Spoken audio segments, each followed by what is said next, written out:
Tenemos el gusto y la satisfacción, nuevamente, de presentar al doctor Gerardo Aizanoa. Él es exministro de Educación. Es un hombre que tiene, pues, ¿no?, una experiencia tremenda, y para conversar con él tenemos 10.000 problemas y 10.000 casos que consultar. Pero como sería muy largo, prefiero dejarlo ahí para que cada uno de ustedes se van a enterar, y muchos de ustedes lo conocen, ya, y van a saber de qué se trata. Y sobre todo, el invitado es él, el que va a hablar es él. Yo me limito a escuchar. Mi querido Gerardo, aquí estoy. ¿Cómo te va? Bien, gracias, Enrique. Encantado de estar en tu programa porque nos da la facilidad de ser amigos y poder hablar franca y sinceramente. Así es. Dime, ¿qué pasa con la educación? ¿Qué hay con la educación? Estamos tratando de ver un nuevo mensaje, pero bueno, seguimos con el problema de que, bueno, que se va a hacer, que va a estar por la... ¿no? Y sigue viajando el presidente, y sigue viajando la primera dama, y sigue viajando todo el mundo. Y la educación sigue igual. Sí, la educación sigue igual, y yo diría un poco más todavía, está retrocediendo. ¿Ah, sí? Si nosotros hacemos un enjuiciamiento con la velocidad de los adelantos científicos tecnológicos, sí, y la velocidad que da la educación, sencillamente cada vez nos vamos retrasando más. Nos vamos quedando, ¿no? Por una sencilla razón. El siglo XXI es el siglo de la ciencia y la tecnología. Cada época en la historia ha tenido su vocación. La Edad Media fue religiosa, espiritual. La Edad Moderna fue científica de laboratorio. La Edad Contemporánea fue de la economía. La Edad Postmoderna, que es la que estamos viviendo, es de la ciencia, la tecnología, pero abierta a el desarrollo sostenible. Y ese es un gran desafío. Claro. Mira, yo estoy leyendo unos libros de aviación, ¿no? Que viste de eso, ¿sabes? Siempre trabajé yo en aviación, y ahora están desarrollando aviones que parecen una Malagua, parecen esos peces que hay, que son las rayas que son capaces de llevar 1.000 personas. 1.000 personas, ¿sabes lo que es eso? Están desarrollando aviones que ya no usan gasolina, y no solamente gasolina, pasaban a querosene, ya no ni querosene. Están haciendo etanol y otros productos mucho más económicos para desarrollarlos dentro de poco. Pero tenemos que, según la clasificación, el 747 es el más adelantado que tenemos ahora, el de 400 pasajeros. Pero ya hay el 748, ya hay el 749. Estoy hablando del 795. Imagínate a dónde están llegando. Este es un avión distinto, diferente, parece una Malagua, ¿no? Y capaz de llevar 1.000 pasajeros, 500 en cada ala, y los motores van atrás. Ya, es fabuloso. Cuando yo leo esto digo, bueno, ¿dónde estamos? ¿Qué es lo que sabemos científicamente? ¿Qué podemos estudiar? ¿Qué puedo hablar? Sí, esta gente tiene un adelanto terrible, ¿no? La ciencia ha llegado a un adelanto del cual todavía ni siquiera tocamos, ¿no? Claro. ¿Qué pasa con la educación? Sencillamente, bueno, concentrando en el caso peruano, lo que sucede es que nosotros hemos tenido un crecimiento demográfico muy fuerte, muy rápido, y la educación se masificó, se expandió en cuanto a cantidad, pero se redujo en cuanto a calidad. Eso es todo. Entonces, tú y yo hemos tenido la suerte de tener buenos profesores, estar en buenos colegios, de estudiar en la mañana y en la tarde, tener buenos textos, pero éramos pues una élite. Cuando la educación se expande enormemente, baja la calidad. Y eso todavía no hemos podido superar, por un lado. Por otro lado, es que no puede haber una buena educación si no hay buenos maestros. Lógico. Nosotros hemos tenido grandes profesores. Esos profesores ya no se han vuelto a ver. Entonces, la profesión docente está muy deprimida, sencillamente, y ganan poco. Y te acordarás que en nuestro colegio los alumnos, los mejores alumnos, querían ser médicos, ingenieros. Y bueno, los alumnos que no daban mucho, para profesor. Eso se ha multiplicado hoy en día. Entonces, ¿qué puedes esperar si los profesores pues no dan la talla? No, y hubo otra cosa terrible. Alguien por ahí descubrió de que la solución de la infraestructura era hacer un turno en la mañana y otro turno en la tarde, y duplicó. Si teníamos 10.000 colegios, puso 20.000 colegios. Claro. Pero falso, porque hacía 10.000 medios colegios. Así es. Y 10.000 medios de la tarde. Entonces la educación se resintió ahí. Claro. No puede ser. Acá se tiene que atacar el problema como lo hizo Odría. Unidades escolares de frente, gastar plata y darle, y ahí buscar buenos profesores y subir el estipendio que debe decir cada profesor, porque el profesor es el hombre que te va a dar un nuevo mensaje en la vida. Tú vas a tener un nuevo conocimiento, vas a tener una posibilidad distinta, diferente, con lo que te enseña un profesor. Si es mal pagado y además no tiene cómo cubrir sus necesidades, debemos estar preocupados de otra cosa, menos en enseñarte, pues. Claro, mire, me alegra mucho que tú hayas mencionado al general Odría, quien tuvo un gran ministro de Educación, para mí el mejor, Juan Mendoza Rodríguez. Claro. Pues, ¿no? Él fue el que concibió las grandes unidades escolares, muy bien asesorado por un gran profesor, don Julio Chiriboga. Ahora nadie se acuerda de él, pero él fue el mentor de toda esta nueva doctrina educativa. ¿Y qué sucede? Antes, que no se necesitaba, teníamos las unidades escolares que tenían su departamento de actividades, de bienestar, de ayuda social, de psicopedagogía. Entonces, el alumno recibía servicios. Claro. No solamente era escuchar las clases con el profesor, sino era formado el desde entorno, un punto de vista multidisciplinario. Claro, pues lógico. Eso es lo que no hay ahora. Claro, mire, pero si estaba yo preocupadísimo que en un gobierno anterior quería vender a Alfonso Ugarte, claro, porque decía que el terreno ya valía mucho y que entonces era desperdiciar, ¿no? De un colegio. ¿Cómo vas a desperdiciar en educación? Sobre todo, en educación no desperdicias nunca. Sobre todo el Alfonso Ugarte, que es un colegio emblemático, ¿no? Alfonso Ugarte, cuando funcionaba en el Parque Universitario, en la calle Chacarilla, tenía pues una planta de profesores. De profesores, claro. Eso es lo que te da. Sí. No, pero si tú puedes ver qué hacen los colegios emblemáticos, y el único colegio emblemático que no sale es Guadalupe. Claro. Primer centro nacional de educación en el país. ¿Y tú lo tienes olvidado ahora? Olvidado, ¿no? Por ahí debe haber empezado. Claro, un colegio, no. Y en Leguren de Barranco, un colegio cualquiera. Un colegio ya está emblemático. No me vengas con cuentos. Son cosas muy distintas. Entonces lo que hay que es priorizar y sobre todo expandir a provincias, porque también en los departamentos, ¿no? Hay colegios emblemáticos, el San José de Chiclayo. Claro. El San Juan de Trujillo. El San Juan de Trujillo, claro, el Independencia Americana de Arequipa. Claro. Esos fueron los colegios que formaron las élites provinciales. Lógico. ¿No? Y bueno, ahora son cualquier colegio más. No puede ser. Así es. Hay que pensar en la educación. La educación es el futuro del país. Claro. Y otro punto, mi querido Enrique, que en este momento está viéndose, es el de la reforma de la ley universitaria, una nueva ley universitaria, la 23733, que fue expedida por Fernando Belaúnde en su segundo gobierno, tiene ya 35 años, es una ley obsoleta. Pero ¿qué pasa? Si tú observas y escuchas las exposiciones, piensan que la universidad está encerrada en sus propios claustros. En un siglo, el XXI, donde hay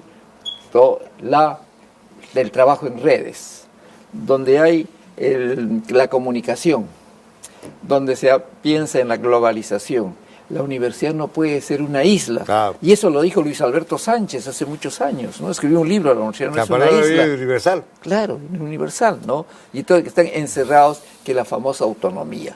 Bien, en un siglo de la interdependencia, viejo, ya nadie es autónomo, pues sencillamente, ¿no? Todo el mundo depende de otro. Todo el mundo depende de otro, claro. Entonces, ahí hay que dar una batalla muy fuerte para sencillamente instituir una universidad dedicada a la investigación, porque lo único que se ha hecho es docencia. Una universidad que tenga una vocación humanística, pero científico-tecnológica. Una universidad que sea permanente, la educación permanente. Ahora, ya no se trabaja por ciclos, la primaria, la secundaria, ¿no? Hay la educación permanente. Todo el mundo necesita, ¿no?, educarse, instruirse más. Claro. Y eso es lo que no se hace actualmente. No. Hay mucho que hacer, Claro, como decía el mucho poeta. que hacer, así es. Pero Lo dijo tenemos Vallejo, que- pues. Claro, Hermano, mucho que claro hacer, que claro. sí. Pero tenemos que hacerlo, viejo. Tenemos que hacerlo. Sí. Bueno, Y ahí hay que poner el acento de Alas Peruanas, que es una universidad que generalmente el vulgo, la gente no se da cuenta, es una universidad especial. Uno, está en los lugares más alejados de la patria, donde más se necesita educación. ahí llega. Dos, es una universidad que hace docencia, hace investigación, tenemos un vicerrectorado de investigación, ¿no? Y hace producción. Es decir, no hay necesidad de que se comunique con las empresas. Además de eso, la Universidad de las Peruanas es una propia empresa, Claro. y una empresa de carácter social. Entonces, universidades como esa es la que debían haber en el Perú, multiplicarse. Ojalá. Ojalá. Vamos a conversar otro día sobre eso. Ok, muy bien. Te agradezco, Listo, Gerardo, tu Enrique, presencia. encantado de verte Muy bien, aquí. encantado. Hasta pronto. Hasta luego.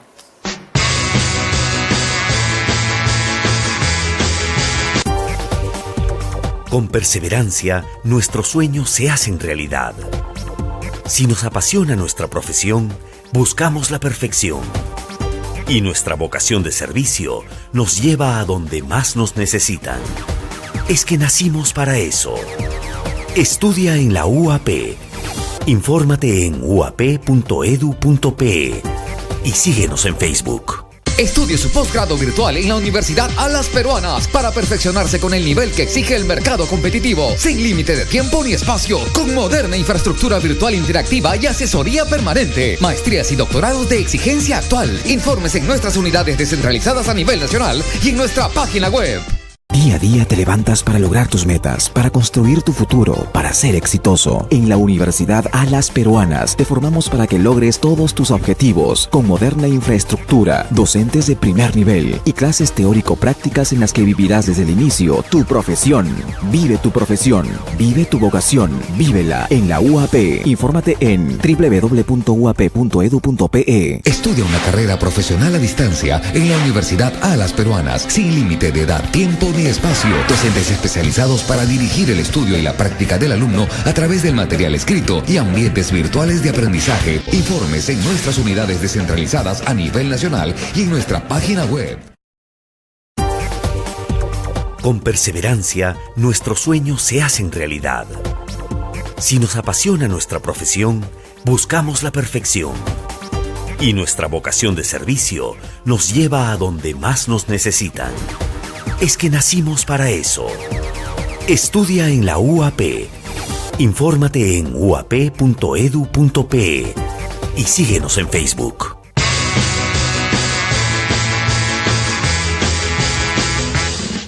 Hoy día contamos con la presencia nada más y nada menos que del arqueólogo independiente, consumado, ¿no? Hombre de ciencia del Perú, director del Centro de Investigación de la UAP, el profesor Jaime Deza. El vicerrectorado de investigación de la UAP sacó un libro famoso, ¿no?, por los 100 años de Machu Picchu.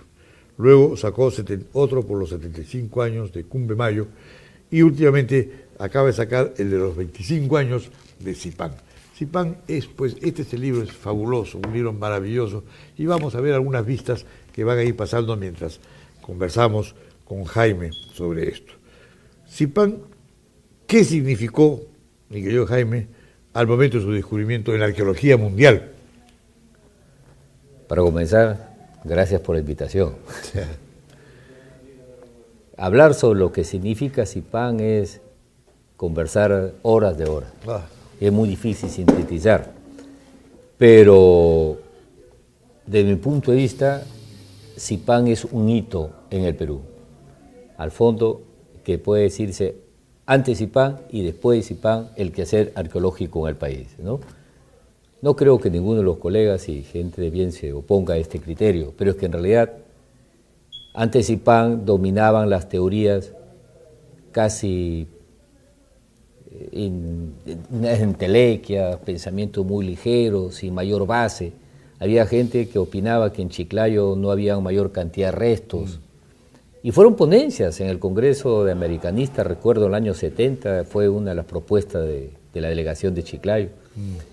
Y la interpretación histórica estaba casi en manos de aficionados, entusiastas, coleccionistas que compraban, tenían muchas piezas y a su muerte esas colecciones desaparecían sin dejar rastro. Claro. A excepción pues de algunas que otras, el Museo de Oro, Bruning, Lo que pero acá, han habido colecciones de que han colecciones que han desaparecido, el Arco, Y que han salido a Europa. que han ido a Europa. ¿Sabes que en Berlín los mejores museos del arte precolombino, peruano, están en Berlín?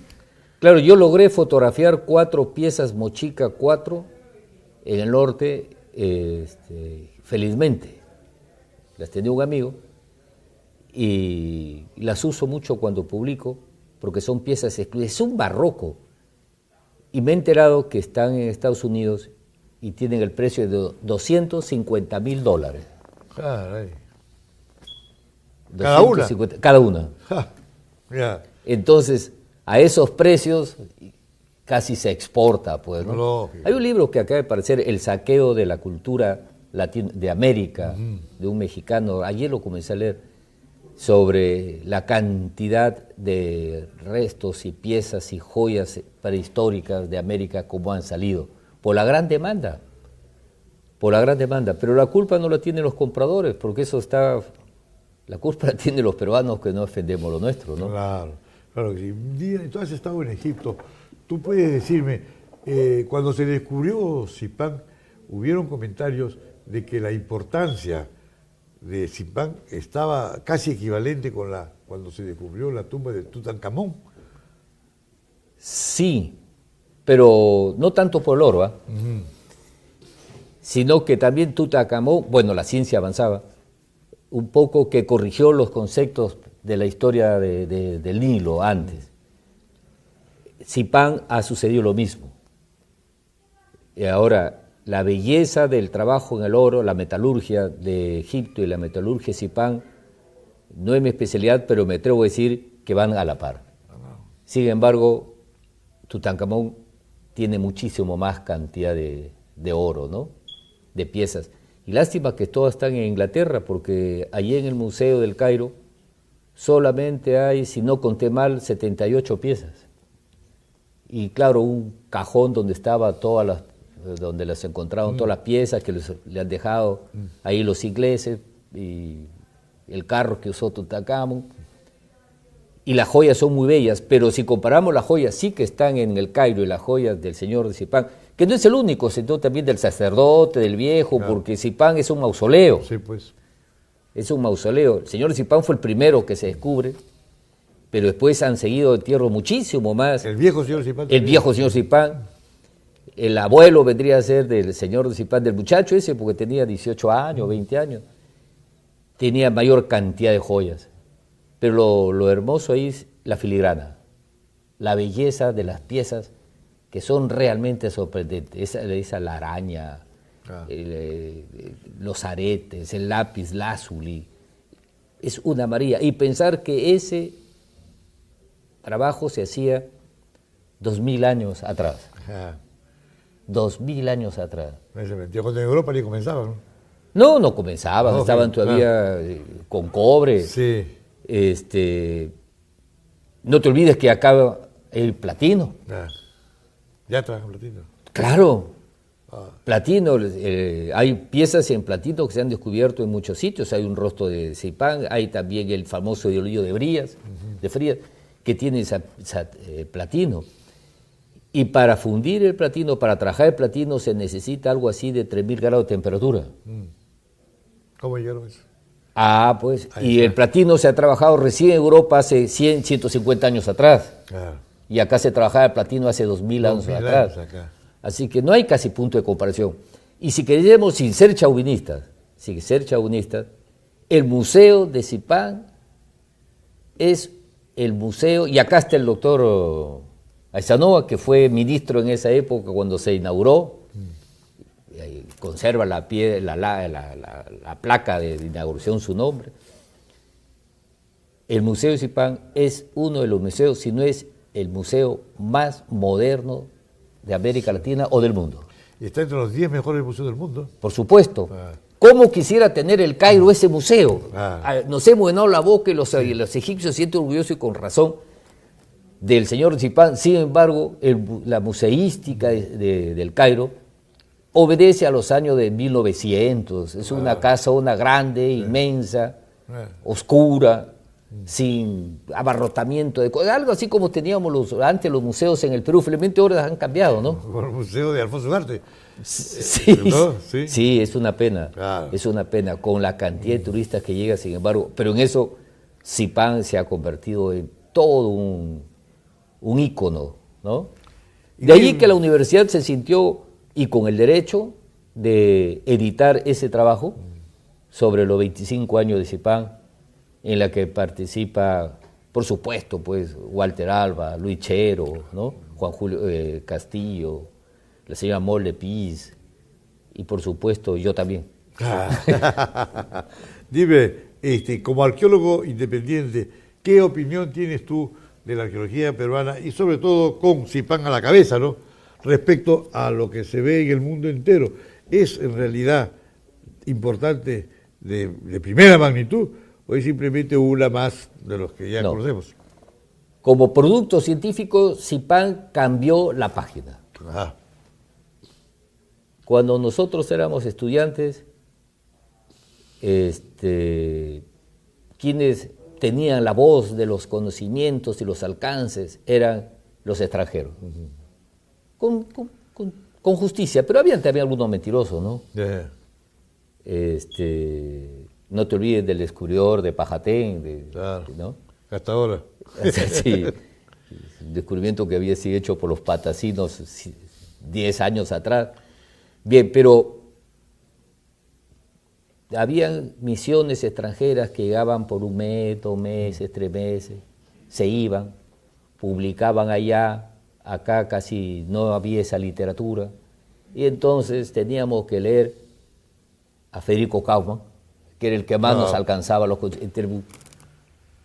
un reciclador de conocimientos, un productor de primera categoría y un buen hombre de campo. Entonces era nuestra Biblia, el famoso libro de arqueología peruana de Federico Kaufmann Doy. Claro. Y dígase de paso, la universidad le está publicando a Federico 2 tomos especiales sobre Machu Picchu. Ajá. Sí, ese es un comercial para él. No.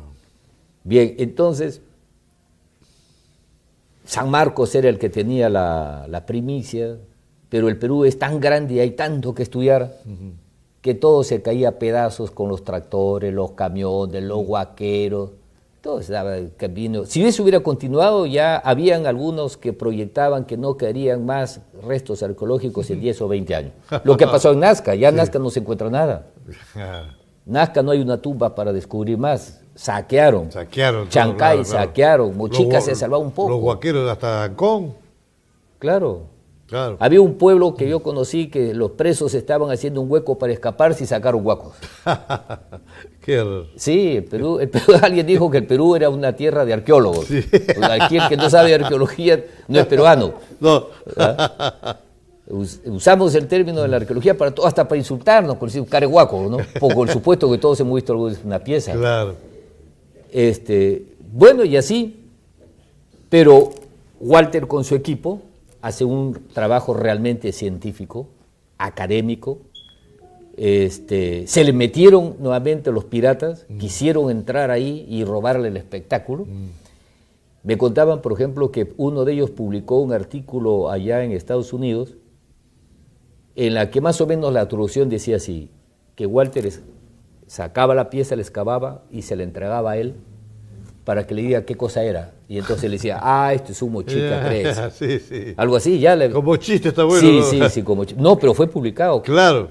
Entonces sé que se molestaron, perdió la amistad y todo. Lógico. Y no se dejó arrebatar el descubrimiento. Porque antes casi todos los descubrimientos eran hechos por peruanos, pero como venían misiones extranjeras y ponían el dinero, aparecían en el stand como Eso ha descubridores. cambiado. Algo similar pasó con Caral, ¿te acuerdas? Claro. Porque tuvo que pelearla y todo, porque los gringos decían que... No, llegó a publicar un libro. Sí. Aquel era el descubridor. Sí. Son unos piratas, no todos, pero la mayoría son unos piratas. Claro que sí. Entonces, en este caso, Walter sí consolidó la profesión en el Perú, y ahí está el norte. No. Ahí está Chiclayo, que antes no iba nadie más que para ver brujos, ahora se van de turismo, cantidad de gente, solamente por Zipán, y ya logró tener 1 millón de visitantes. 1 millón. 1 millón de visitantes, el Museo Zipán, que es una maravilla. Lógico. Ese es el gran mérito de... Y tu tierra, Jequetepeque, hay que hacer toda una pronunciación. Es una zona también privilegiada, tiene mucho que descubrir todavía. Sí, sí. En Jequetepeque hay bastante. Jequetepeque está al centro, entre dos polos de desarrollo de la cultura moche. Moche, Trujillo y Chiclayo. Más es el Valle de Saña. Ajá. Porque Zipán pertenece al Valle de Saña. Walter vivía en Lambayeque y se llevó el señor Zipán a Lambayeque. Claro. Pero Zipán está cerca a Cayaltí, ese es el Valle de Saña, no es el Valle de Lambayeque. Y al estar Jequetepeque al medio, ha recibido la influencia de ambas partes, por eso tiene una presencia. Y además, todo el trayecto de Cajamarca. Por eso una presencia de ser uno de los valles de mayor consolidación prehispánica. Pero esa sería mi respuesta, el gran apoyo de Zipán. Y hay algo más. El equipo ese de Zipán, que está trabajando bien, ha llevado la arqueología a desarrollar lo que nosotros llamamos, y Gordon Chai llamaba, la arqueología social. O sea, no se quede en el resto, sino que también hace que la comunidad participe. Y ahora los viejos huaqueros que le huaqueaban a Bruning se han convertido en guardianes y en defensores de los restos arqueológicos de todo Lambayeque. Las comunidades están organizadas en defensa de su patrimonio. Ya no destruyen. Qué bien.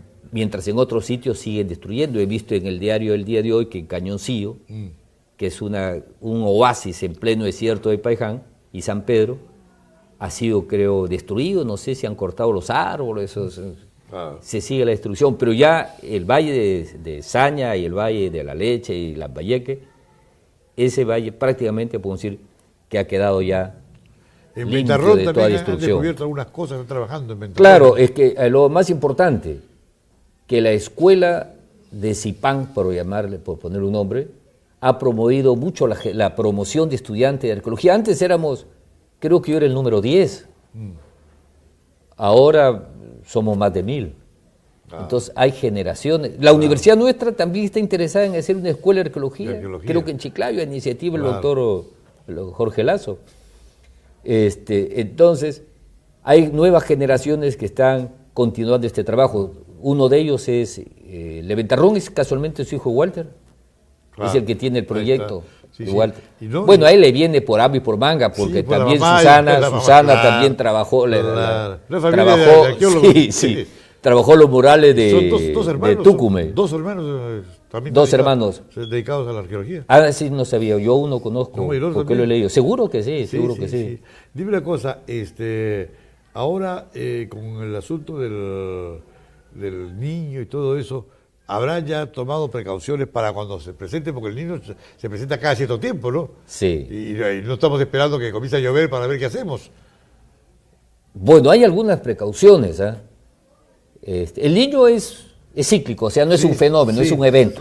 No es una maldición de Dios ni castigo por el pecado. Es un evento. Es un evento. Cada cantidad de tiempo se presenta. Claro, y pertenece pues al sistema hidrográfico de la costa. Así es. Que la costa no son 52 Dice que valles, lo de Saña fue por el niño también, ¿no? Que fue la destrucción de Saña. Sí. Claro, es que el Saña tiene mucha inclinación, tiene casi el río 6% de inclinación.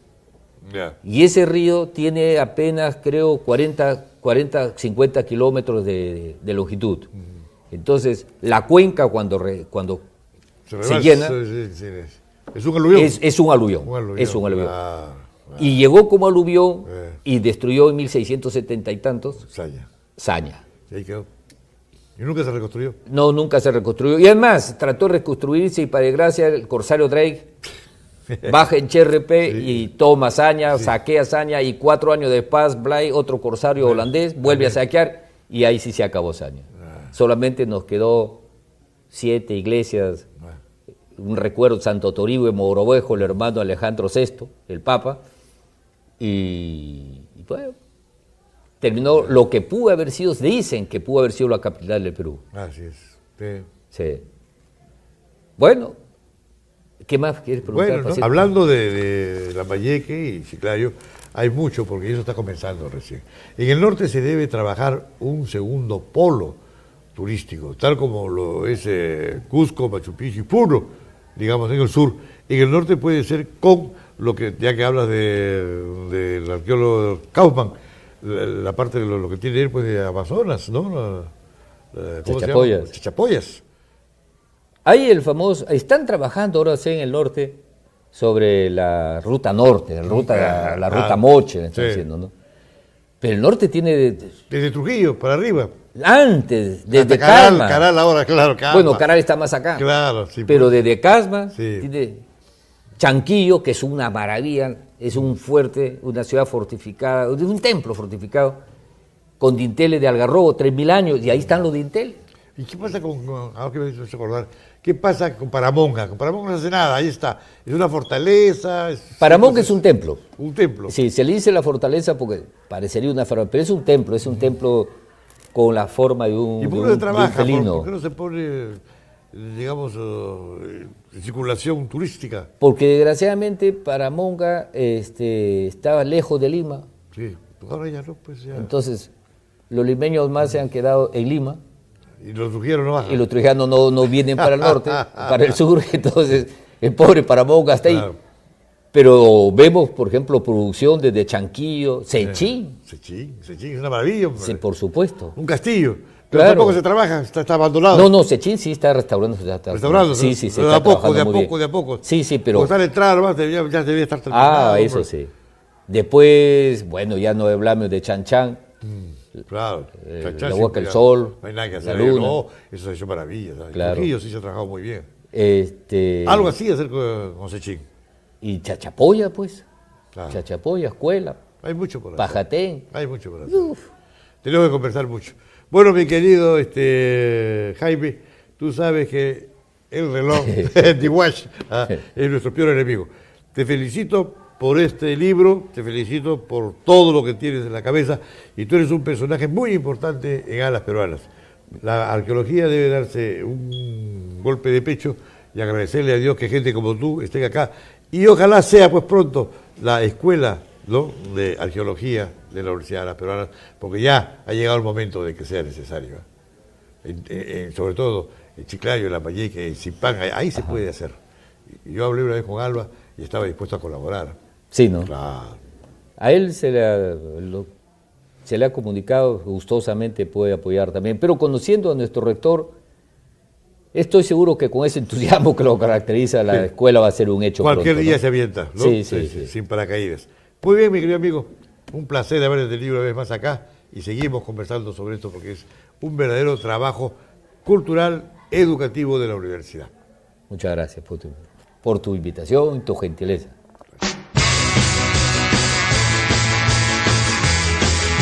Estudie su posgrado virtual en la Universidad Alas Peruanas para perfeccionarse con el nivel que exige el mercado competitivo, sin límite de tiempo ni espacio, con moderna infraestructura virtual interactiva y asesoría permanente. Maestrías y doctorados de exigencia actual. Informes en nuestras unidades descentralizadas a nivel nacional y en nuestra página web.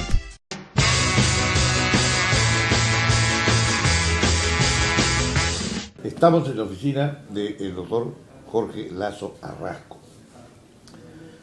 Él es vicerrector de Investigación y posgrado. y de posgrado Y posgrado, sí.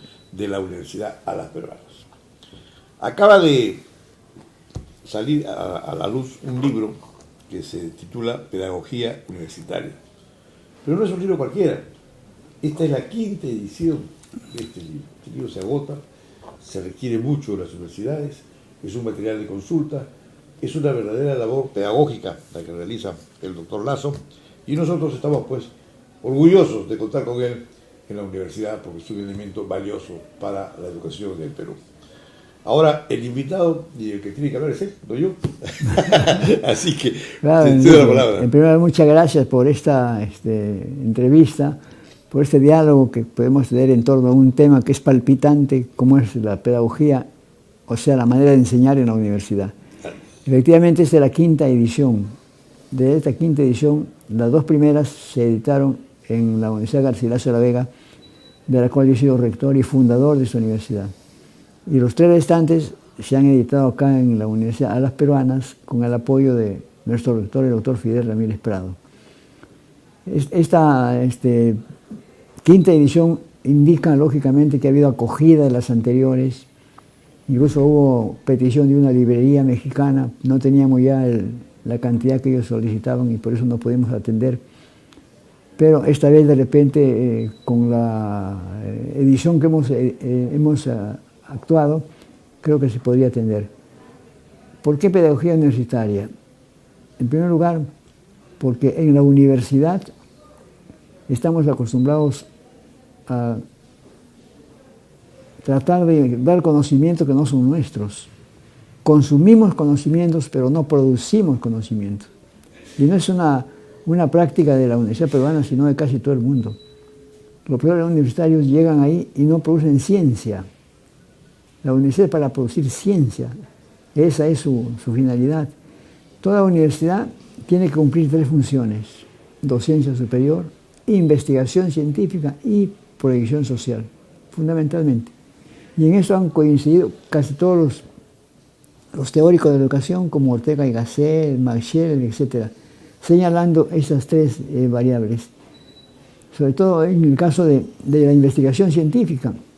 En este momento, los teóricos señalan que para que se mantenga la bonanza económica del país, tiene que haber investigación científica. Es un soporte de la investigación científica. No puede haber inclusión de ningún tipo, ni social, ni cultural, si es que no hay investigación científica. Y en este libro justamente recalcamos esas 3 funciones. Una docencia elevada, pero una docencia selecta, donde el profesor no llega a repetir lo de otros, sino a crear conocimientos. Por eso casi hay que prescindir ya de los CD, de la pizarra, que ya no hay, y de la tiza ya no hay. Es el diálogo. Tiene que haber debate epistemológico. Significa un debate sobre el tema que se está tratando. Los profesores tienen que cambiar ya de imagen, tienen que cambiar de vocabulario, de táctica. Ya no ir y él hablar toda la hora porque el alumno apunte, ya no es así. De entrada tiene que motivar el diálogo. Además, los alumnos deben desarrollar ellos mismos el curso a través de la investigación.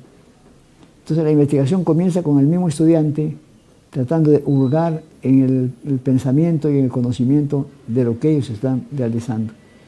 Por eso, a la investigación científica le hemos dado mucho apoyo aquí en la Universidad a las Peruanas. Tenemos cerca de 300 investigaciones que hemos hecho en el año pasado, con las que hemos incrementado este año. De ahí que este libro, por lo menos, induce, estimula, y además en la última parte hago una reflexión sobre lo que es la educación. La educación consiste en sacar al hombre del estado de individuo y ponerlo en el estado de persona, eso es todo. Hombres persona son hombres con axiología, con valores, y no tenemos ni en el Perú ni en el mundo. Si no, vean ustedes cómo está nuestra sociedad, cómo está el Congreso, que debería ser una escuela de educación, una caja de resonancia educativa, donde el hombre vaya a aprender y que todo el mundo esté pensando de que ahí va a escuchar algo nuevo. Sin embargo, eso no sucede. Por esa razón, yo enfatizo acá que tenemos que cambiar el sistema educativo. Miren ustedes, dentro de 7 años vamos a cumplir 200 años como república. 200 años como república. Un día venía yo de Moscú y el embajador de China en Moscú me obsequió un librito, yo lo había conocido acá en el Perú. Me obsequió un libro, La Perestroika. En el avión yo lo venía leyendo y de repente veo una frase de Gorbachev que decía: nuestro país en 67 años ha llegado a la cúspide. Estamos en la cúspide del mundo, más que cualquier otro país. Yo cerré el libro y me puse a pensar, en 67 años, y nosotros vamos a cumplir 200. En 200 años, ahorita hay que hacer un análisis, pero histórico crítico, pero que no lo hagan este análisis los políticos, sino la universidad. Porque si no va a ocurrir lo que ha ocurrido con la Comisión de la Verdad, que después que salió el informe todo el mundo la bombardeó y ahora nadie se acuerda de ella. Que ese análisis lo hagan las universidades, 200 años, para que termine siendo declarada en emergencia. No hemos sido capaces de crear en 200 años una teoría educativa peruana nuestra, una metodología de enseñanza peruana nuestra, Nos hemos acostumbrado a cultivar la cultura de la dependencia. Creemos que todo lo mejor está afuera y que hay que copiarlo de otros. En el siglo pasado hemos tenido 16 reformas educativas, no una, 16. Y al mismo tiempo hemos importado varios modelos: pedagogismo, intelectualismo, conductismo, constructivismo. Varios modelos, ninguno ha tenido efecto. Le echamos la culpa al pobre maestro y queremos que capacitándolo a él, que él es el culpable y él no es el culpable. La culpabilidad está en tantos modelos que se trata de imponer en el país. El propio maestro pues, no sabe qué hacer. Conductivismo no había terminado y hay constructivismo. Ahora tenemos la acreditación que está en todas las unidades, también es un plagio. Con estándares que no corresponden a nuestro estatus universitario, a nuestra realidad universitaria. Yo creo que ahora es tiempo ya de sacudirnos de la dependencia. No pensemos que lo mejor está afuera. ¿Saben quién fue el culpable de esto? Bolívar. Bolívar tuvo una bonita frase. Dijo: país independiente sin educación no es independiente. Muy bien, pero cometió dos errores. Trajo de Inglaterra al señor Lancaster para que impusiera el sistema lancasteriano, que ya había fracasado en México en ese tiempo. Lo trajo a él e impuso el sistema lancasteriano. Y en segundo lugar, Bolívar, ¿qué hizo? Mandó 5 estudiantes de la Gran Colombia a Nasserburg, Inglaterra, para que ellos fueran, se empaparan cómo era la realidad y volvieran. No volvió ninguno. Entonces, esa dependencia seguimos creyendo hasta ahora, desde Bolívar hasta ahora, que lo mejor está afuera y que lo peor lo tenemos nosotros, y eso no es así. Aquí tenemos lumbreras en educación. Kafka dijo que no conocía ningún genio que fuera producto de la educación. Que no conocía ningún genio, por favor. Pero lo más grave es lo que dijo el Banco Mundial, que la educación peruana era la peor de América Latina. Una pregunta del Banco Mundial. ¿Qué ranking había hecho el Banco Mundial para decir que somos lo peor? Ninguno. Se le ocurrió. Y todo el mundo repetía acá que la educación está en debate, que la educación ha sido aplazada, que la educación no sirve. Y aquí buscaban como culpable al pobre maestro. Entonces, por eso, ¿saben qué conviene ahorita? Una campaña de socialización de la educación. Es decir, relevarla, que todo el mundo la quiera. Ahí van nuestros hijos, ahí van nuestros nietos, pero no la desprestigiemos. No le quitemos piso a la educación. Al contrario, hay que reforzarla, quererla, decir que ahí está el futuro incluso del Perú, y ahí está realmente el futuro del Perú. Estas cosas tienen que cambiarse. Tienen que cambiar también muchas cosas en educación. Yo soy enemigo de los exámenes. Nunca en mis cursos que he enseñado en mis 70 años que tengo, tomaba examen, nunca tomé examen. Sin embargo, mis alumnos eran buenos. Desde el primer día que entraba yo, decía ¿dónde yo no voy a tomar examen? Porque mi metodología era distinta. Yo practicaba siempre el seminario. Escúchenme bien. El mejor método para enseñar es el seminario, donde hay diálogo todos los días, donde hay intercambio de ideas. Pero no. Al maestro lo tenemos también atado. Tiene que hacer informe de todo tipo. El niño lleva tareas a su casa, escúchenme bien. Yo también fui enemigo de eso. Está en el colegio sentado 7 horas, lleva tareas a su casa. ¿A qué hora el niño? El niño tiene que jugar, el niño tiene que expandirse, pero si llega a la casa con tareas y en vacaciones le dan tareas. Yo estoy de acuerdo con las tareas, es un sobreaprendizaje, pero está mal aplicado. Las tareas deben desaparecer.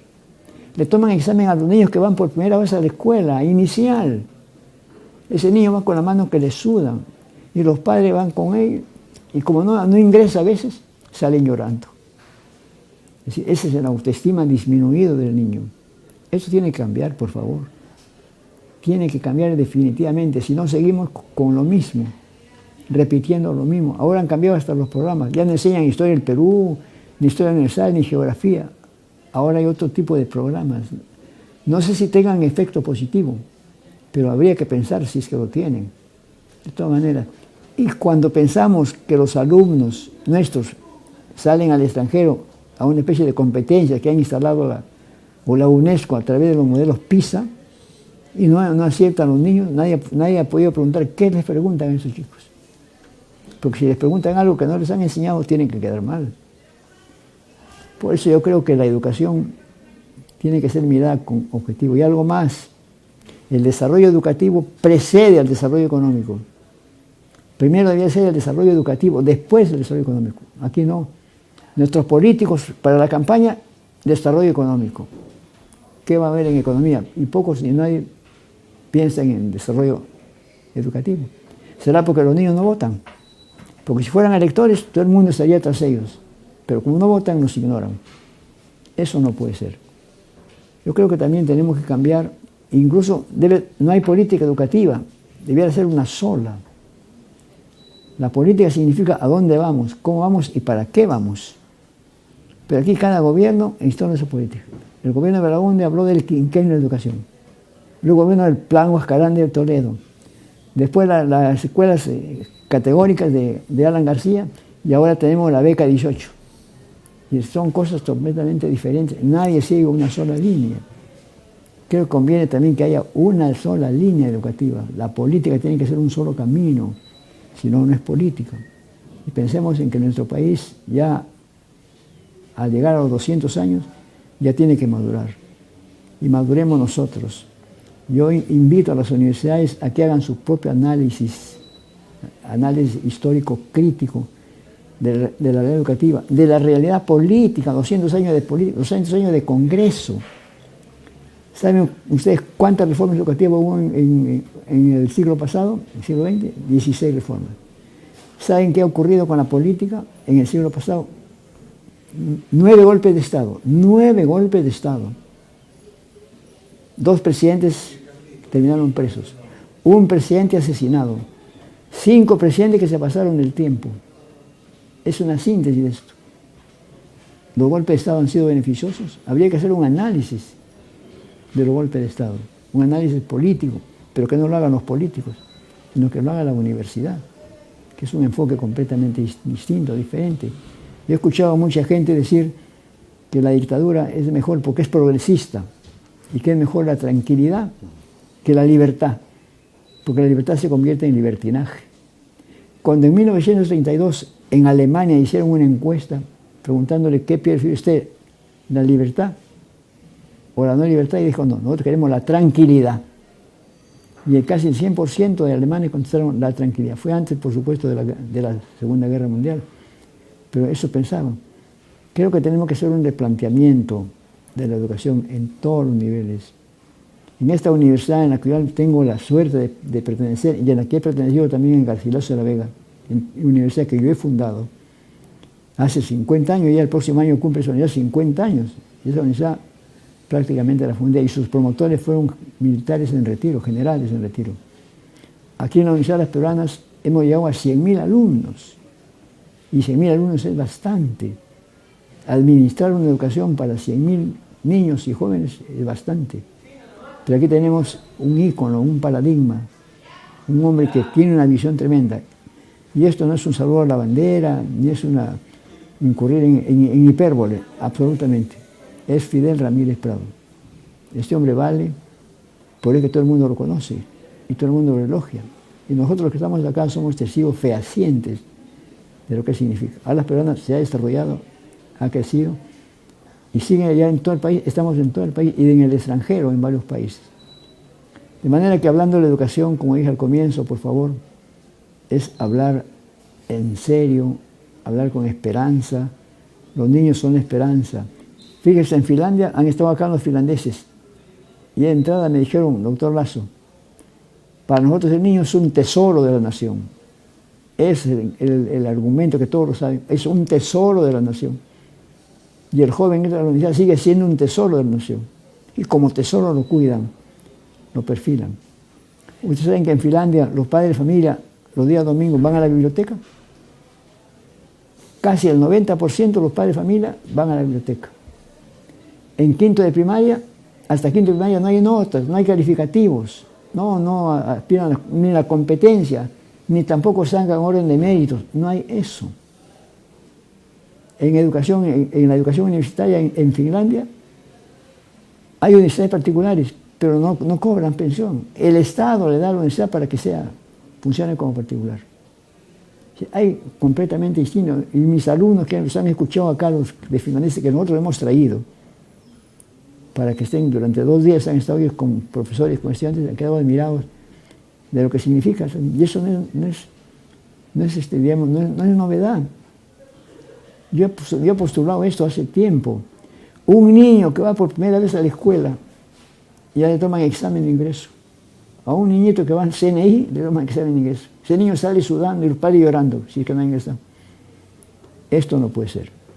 De manera que yo creo que una reflexión sobre educación, y yo llamo la atención a eso, como acabo de señalar, educación primero, economía después. Las grandes revoluciones del mundo, cualquiera de ellas, cuando han tomado el país, primero la educación. Todas. La Revolución Francesa, que incluso cerró las universidades, pero estimuló la primaria y la secundaria. Todas las revoluciones comienzan con la educación. Aquí pensamos en una revolución con la economía de frente. Y a la educación la siguen posponiendo. Creo que es tiempo también que el maestro se reivindique. Está muy bien que el maestro se preocupe de él, pero eso de la capacitación es bastante relativa.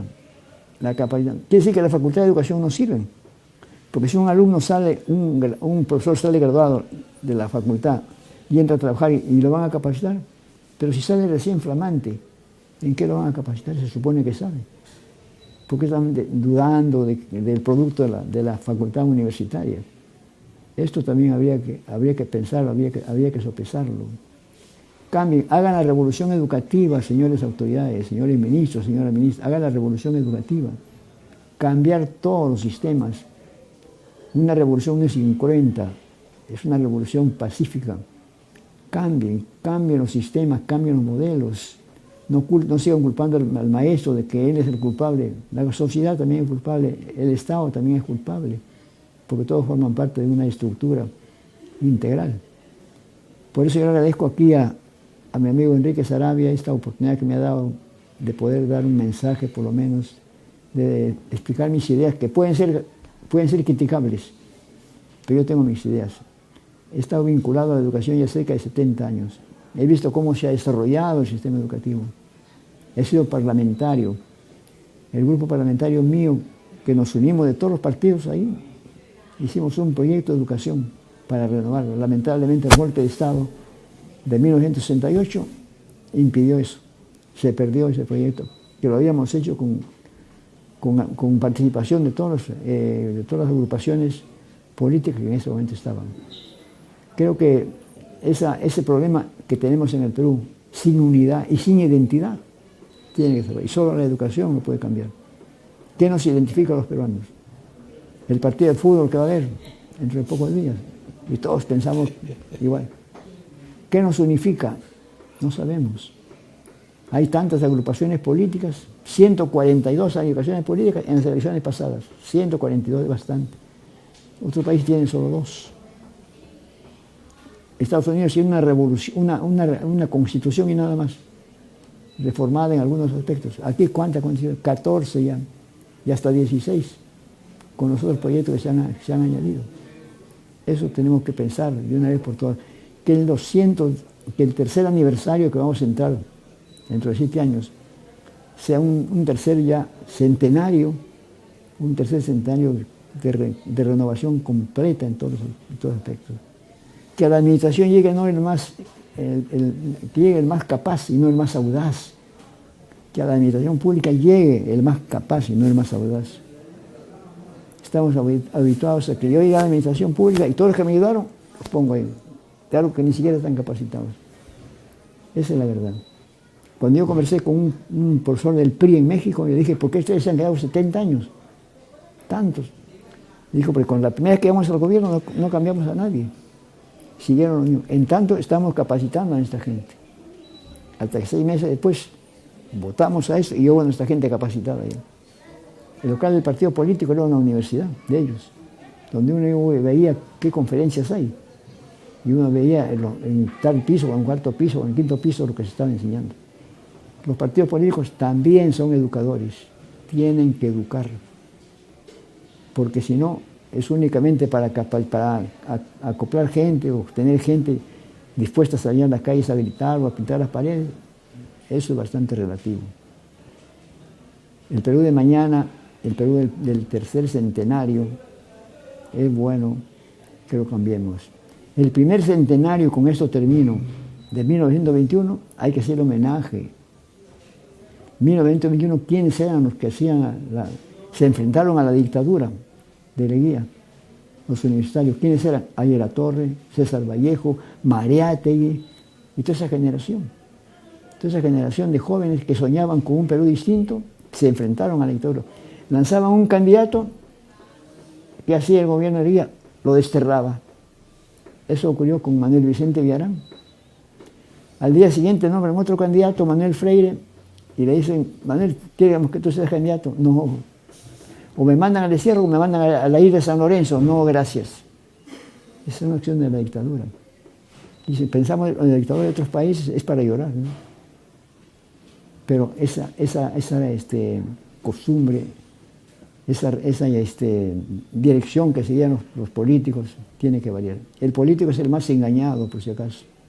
Es el líder más engañado. A cualquiera lo engañan, pero a él lo engañan más. Porque dicen que todos lo quieren y nadie lo quiere. Que todos lo respetan, que todos lo admiran, y eso no es cierto. Por eso disculpen esta claridad con que he hablado, porque lo siento. Tengo 85 años. He vivido en el Perú, he sido parlamentario, he sido rector, soy vicerrector. Tengo distinciones que no las quiere ver mucho, ¿no? No la voy a decir porque no se trata de que hable de mí mismo. Pero creo que en el mundo no hay alguien que tenga un monumento en vida. Yo lo tengo. Que alguien tenga un busto en vida, yo lo tengo. Yo me he visto, primera vez, me he visto yo a mí mismo en una estatua. Y en un busto también me he visto a mí mismo, ¿no? Es una experiencia que uno la siente. Y creo que yo no soy millonario. En todo caso, le dejo a mis hijos el recuerdo de las distinciones que he sido.